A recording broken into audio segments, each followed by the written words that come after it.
listening to the Afterbuzz TV network. Now, the largest new media platform on the web and your number one source for after-show entertainment. Very good, Keith. Johnson.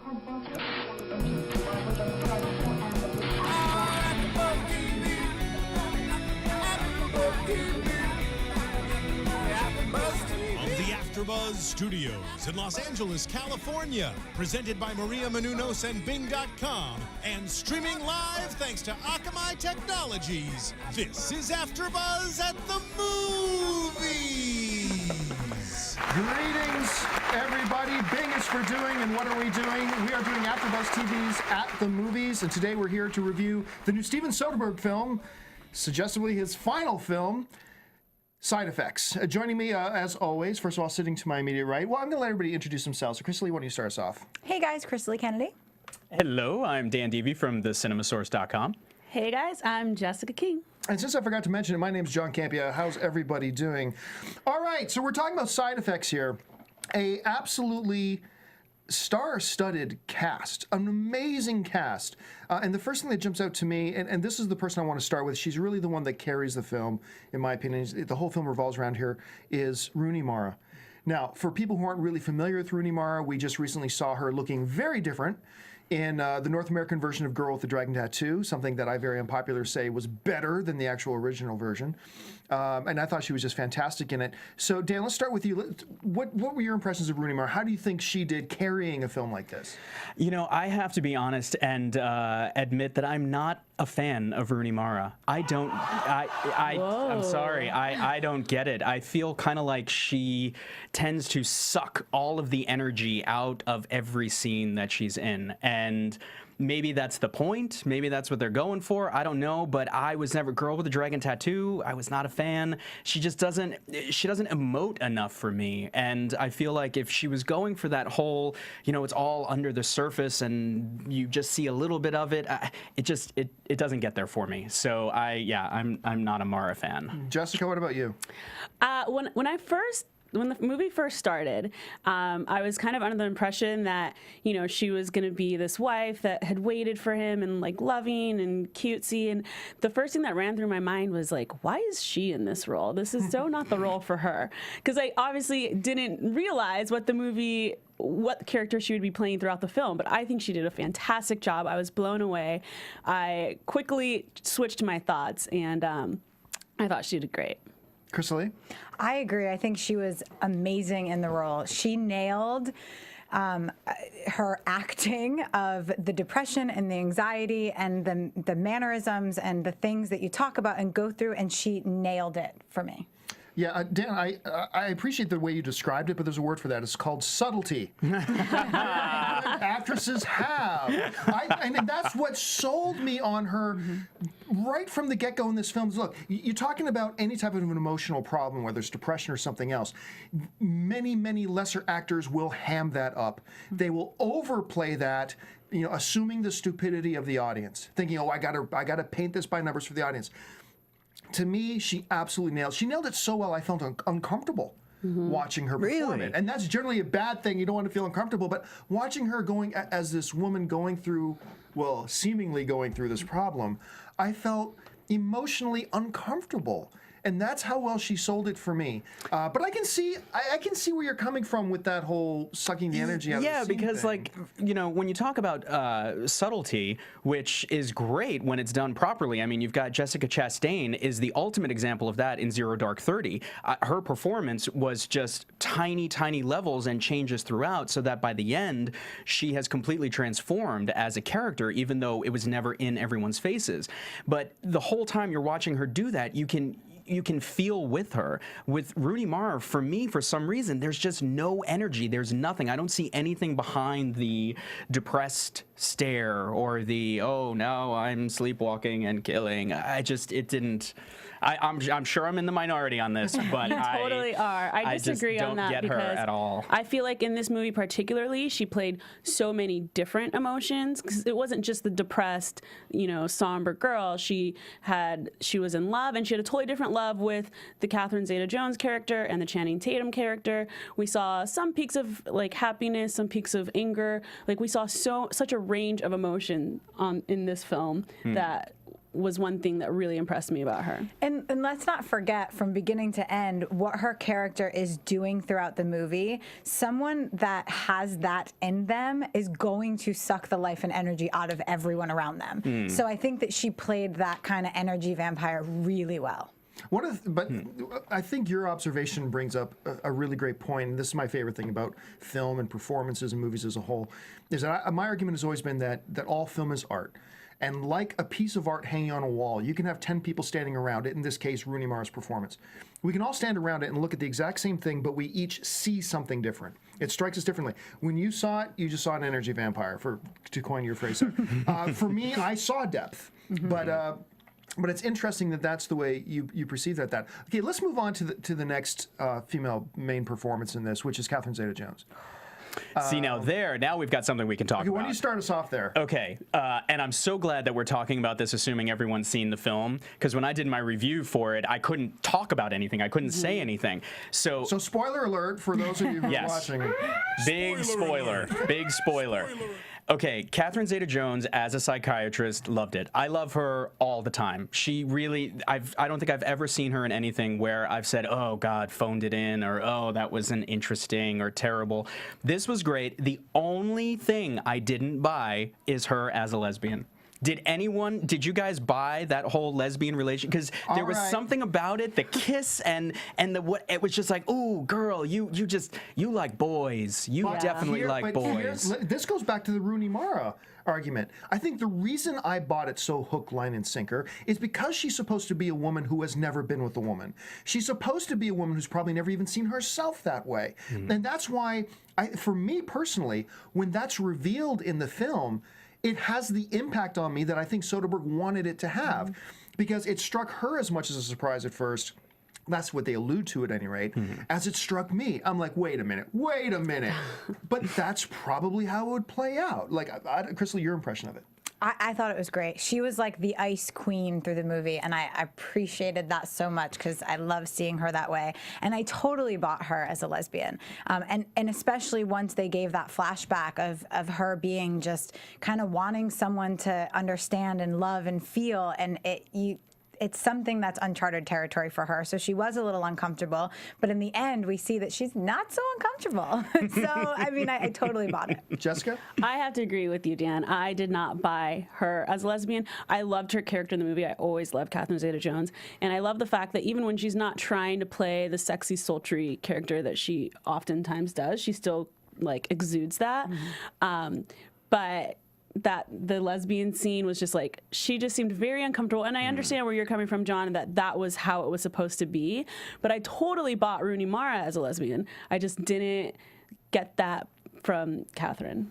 I think one of the things, though, when you're talking about, we say we don't buy her as a lesbian. Remember, she wasn't a lesbian. I mean, for her whole life. And one of the things that I did appreciate, it's kind of like the first love syndrome. You know, when a young teenage girl has her first love with a guy, she'll do almost anything. She's almost bought. Same thing going the other way. You're almost completely sold into that person. You'll do almost anything for them right away. And it's like, because this was her first experience with another woman, emotionally, physically, whatever, with Rooney Mara.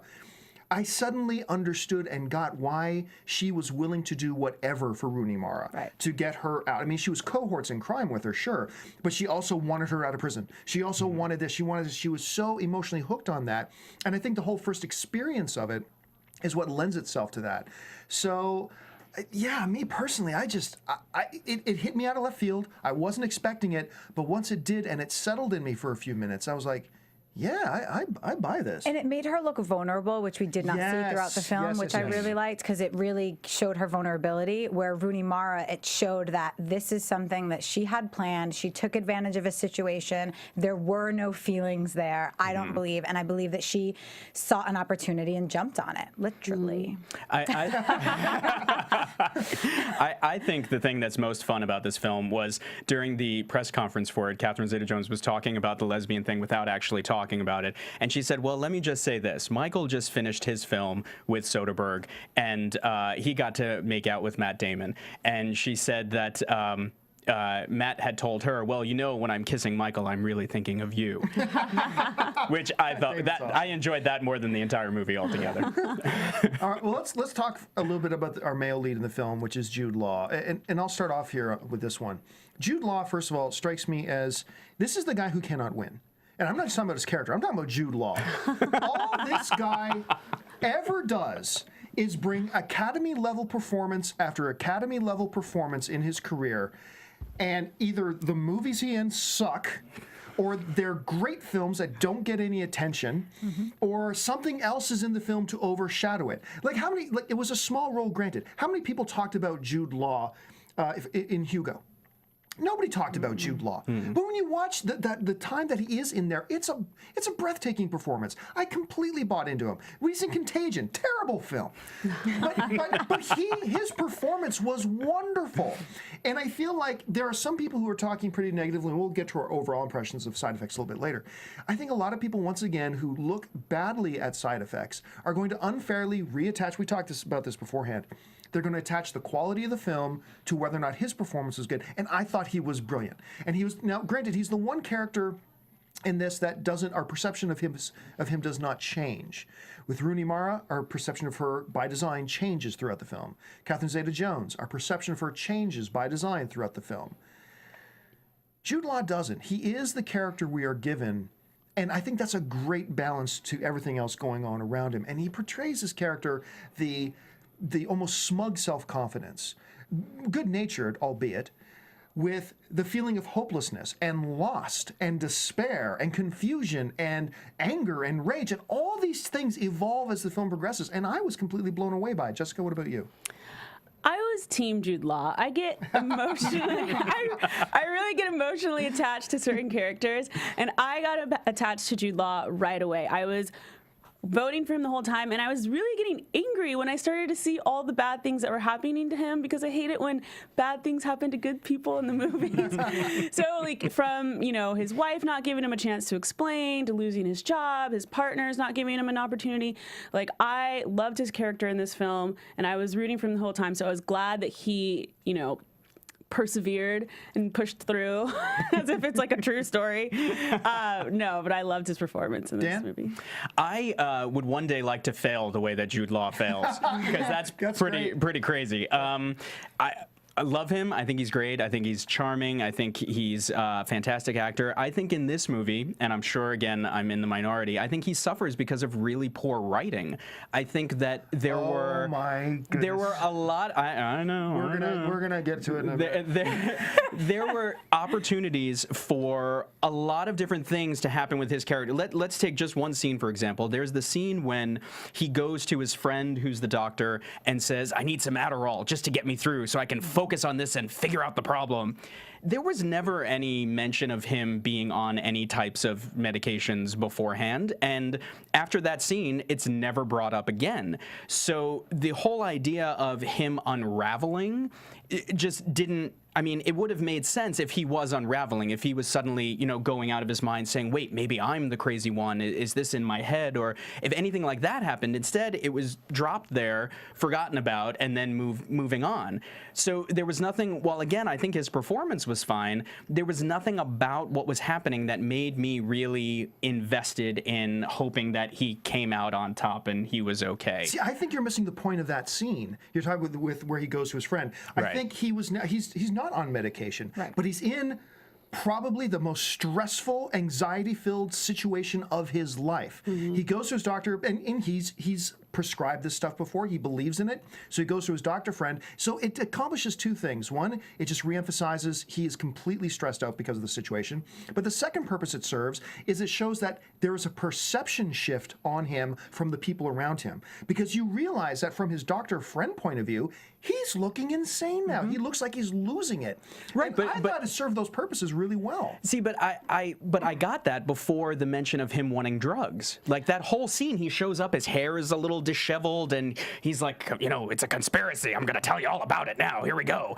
And it was like, I got that. And then the thing about, I mean, how do you add in probably one of the most well-known or common drugs like Adderall into a scene in a movie about the side effects of drugs and just drop it and then do nothing with it?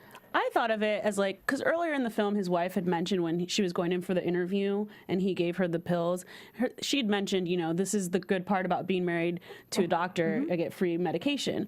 And Adderall is one of those things that, you know, people abuse anyway. So I didn't really think of it as like a high point, like why didn't they explain that? It's just kind of one of those things. He's stressed out clearly, and the Adderall may be something that could calm him down. I thought he was amazing. Like, I thought his acting was impeccable. I saw the Adderall as desperation, and he was the one character that I was completely 100% invested in throughout the movie. The rest, I was just like, not so invested in. Him, I was completely invested in. And I thought it was really interesting that I felt like there were a lot of parts, including that part where his character was mimicking Catherine Zeta-Jones' character, where they both were kind of doing whatever it took to prove their point and to get what they needed done. And that desperation was kind of level between the two of them throughout the film. All right, let's go to the last main character of the film, and that's Magic Mike. So let's talk about Channing Tatum here for a second. Chrisley, let's start with you. What did you feel of Channing Tatum's performance in the film? I didn't feel about it at all. I didn't feel about it at all. I love Channing Tatum. I think that he's been great in the fun movies that kind of get you like laughing. I didn't love him in this film. I think it probably could have gone to anyone, though. I don't think that there was a better or worse casting. I found him huge ego, and I didn't feel like he was committed to the things that he was saying and doing for the short time we saw him. Dan? I think for the short time that he was on screen, I thought he did as best as he could. I mean, there wasn't much there. Again, going back to the writing, there just wasn't much there to the character. So would I have preferred staring at somebody else? No. But you know, it wasn't anything. It was too short of a time, and there wasn't enough to do for him, really, to get a solid impression, I thought. Jessica? I am the hugest Channing Tatum fan because of his looks, first off. I think he's the hottest actor ever. But I also think he is the worst actor ever, which is hard for me to say because I love him. I just don't think that he connects with his characters. I've never seen a movie of his that I've walked away being like, oh my gosh, he did so great in that movie. So for this, it was just a totally empty character for me. And I didn't buy it. I mean, when he died, I wasn't sad. I was sad not to be able to look at him anymore. But I wasn't, you know, I didn't have any investment in his character whatsoever. So I'm sure there are other actors out there who could have played the role 20 times better. I am also in the camp of I've thought for a very long time that Channing Tatum is one of the worst actors in Hollywood. I mean, I kind of thought that, and then I saw Fighting, I think it was the name of the film that he did, and that, wow, he was so awful in that, and G.I. Joe, he's just terrible at that. And then he did this little comedy spot. It was a supporting role in The Dilemma. Terrible movie, but he was great in the few moments he was on. And then he did 21 Jump Street. Like Star Trek, it was a movie that I preached for about 6 months. This movie's going to suck, and I loved it. It was one of my so funny. favorite comedies of the year. Yeah. And like all of a sudden, you know what? And I told him this. I talked to Channing Tatum at South by Southwest in Austin, Texas. And I told it was great because he showed up dressed as a cop too. And I told him, I said, look, I've not been a fan of yours. Forever, I've not been a fan of yours. But man, you have found your stride in comedy. You do comedy, I'll be there. I will line up to watch you in comedy. So my anticipation of Channing Tatum has grown. And so I see him coming into a film like this. Now, granted, he was at a bit of a disadvantage because he's acting alongside Rooney Mara, Jude Law, Catherine Zeta-Jones. It's going to be tough under the best of circumstances to carry himself. And he was awful. He was so flat in this. And you're right, when he was gone, it was like, okay, maybe the pace of this film will pick up a little bit now that the dead weight is gone. I still look forward to seeing him in some comedy. I want to see him in more comedy. And I hopefully I'd like to see him evolve as an actor because he's got so much going for him. Well, have any of you seen A Guide to Recognizing Your Saints? No. That's the movie you need to see to judge Channing Tatum as an actor. This was his first, like, real movie. Ditto Montiel, He wrote a book called A Guide to Recognizing Your Saints, and then did the movie version. The movie had Shia LaBeouf, Robert Downey Jr., Rosario Dawson, a huge cast. And I thought that's when I fell in love with him as an actor. That's when I thought, okay, you're not just hot, you can actually act. But I think he's one of those actors that needs to be paired with the right director to get the performance out of him. That's why I have a little more respect for him than. I just think a lot of his roles are too predictable. Like, he does the tough guy. You know, I could have guessed he would be out of jail, you know, like he does that role a lot. And so, you know, like you said, 21 Jump Street was hilarious, and I'm sure A Guide to Recognizing Your Saints was great. So he needs to take more roles like that, where he's challenging himself and he's surprising us and he's getting more recognition in a positive way, because these kind of roles aren't really cutting it for him. No, which is really unfortunate. Okay, let's talk in general now about the film. Let's look at the film as a whole here. And I'll start us off for this one. And this is where I'm going to go at something that you said a little bit earlier. Here's my impression of the film in general. This was, now keep in mind, I've been trashing on Contagion, all this kind of stuff. I'm actually a big Soderbergh fan. That being said, I think this is a terribly directed film with an absolutely brilliant script by Scott Burns. I thought the script and the screenplay was actually mesmerizing. I thought the story was great. When I don't see the twists coming, I mean, you guess, you suspect a little bit, this could go this way, could go this way, could go this way, but I didn't really see the twists coming. There were a lot of moments in the films, the pivotal moments of the film, that legitimately caught me by surprise, pleasantly by surprise. But to me, the problem is, this is a terribly paced film. It felt disjointed in its narrative. It didn't feel like it just naturally flowed. I never felt a natural flow to the story. It's just very chunky scene, as opposed to just one cohesive, nice, natural flow to the narrative. And sometimes you can do it that way, and it fits well. Here, it did not fit. So my overall impression was brilliant story, great script, some dynamite performances, but what I thought was the greatest strength going into the film, which was the director, I actually think that was the worst thing about the movie. Dan, what do you think? Whew, God, so opposite camp. So opposite camp, which is why this is such a great show.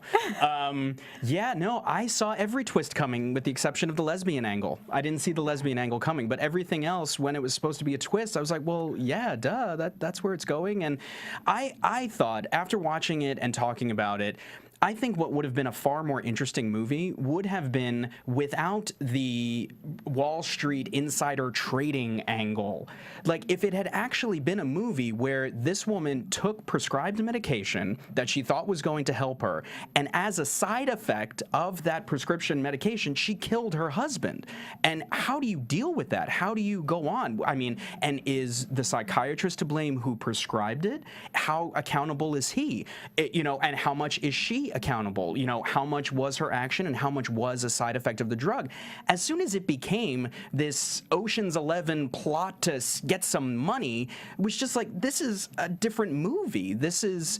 I just thought it would have been far more fascinating to have it not have been some plot to get money. I think it would have been way more interesting to explore if that was actually what was happening. Jessica?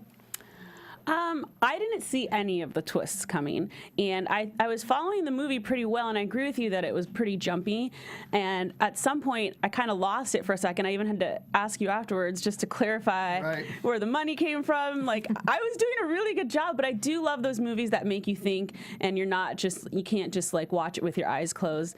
And I love the movies that catch me off guard. Off the top of my head, when I was watching Silver Linings Playbook, I was whispering to my husband every single thing that was going to happen next, like, oh, she's writing the letters. Oh, she's going to say, So I love the movies like this where I don't see it coming and it catches me off guard, and I'm totally in for a whole new ride. And I felt like this movie, although it had its jumpy parts that kind of didn't make as much sense, it kept me invested the entire time. Chrisley?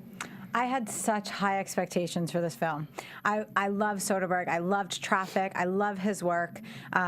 I left the movie feeling completely dissatisfied. I thought the acting was great. I thought it was beautiful to watch as a picture. Like, there were shots that I was just like, God, that's so pretty. And I thought the story was amazing. They did great background on side effects and on depression and on anxiety, and I loved all of it. I just felt like it was so poorly executed, and I guess that does go back to pacing, because the beginning of the film, I was just like, when's something going to happen? And they kept saying it's a psychological thriller, and I was so ready for it to be a thriller, and not once was I at the end of my seat. And I felt like the ending was so soft that I left and I was just like, that's it? Nothing? And so there were some great parts for it. The acting was impeccable, but I just felt like it was poorly executed. All right, well, let's wrap this thing up here. Let's, at a scale of 1 to 5, Jessica, let's start with you. What score do you give Side Effects, and why, briefly? I give it a 7. I thought it was a great storyline. 7 out of 5. That's fantastic. So you're like beyond awesome. Wow! In love with this film. 1 to 5, a 3. Okay.